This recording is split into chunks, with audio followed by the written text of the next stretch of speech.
Humarap sa korte ang lalaking akusado sa 8 counts of murder matapos ang malagim na trahedya sa Lapu-Lapu Day Block Party sa Vancouver noong Abril. Ang detalye sa ulat ni Teresa Barrera. Humarap ulit ang akusado sa Lapu-Lapu Day tragedy kay G. Adam Low via video sa BC Provincial Court Biyernes. Ang tawag nila Low, hindi mula sa isang kulungan kundi mula sa isang institusyon. 30 minutong naantala ang court appearance ni Low dahil sa ilang technical issues. Sa Korte Biyernes, nag-request ng isang fitness hearing ang defense para sa 30 anyos na si Low.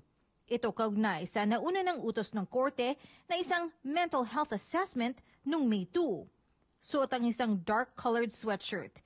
Tila ninenerbiyoso si Low, ilang beses niyang pinunasan ang kanyang mukha gamit ang kamay at tissue.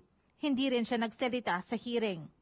Ayon sa isang retiradong Crown Counsel sa BC, mahalaga ang mga susunod na fitness hearings para makapagbigay ng desisyon ang judge kung fit o unfit si Low para sa gagawing paglilitis.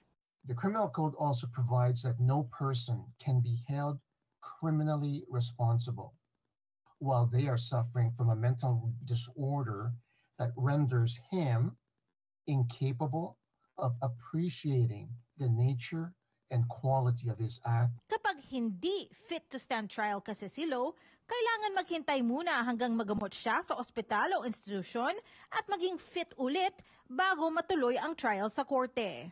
Now, if the accused is so extremely ill and remains unfit for a long time, then the Crown would have the burden to establish a prima facie case that the Crown is still able to prove its case every 2 years so that the accused could remain in custody if that is where the court determines he should be. Inakusahan si Low na nagmaneho ng isang sasakyan at sinagasaan ang mga taong dumalo sa Lapu-Lapu Day Block Party noong April 26.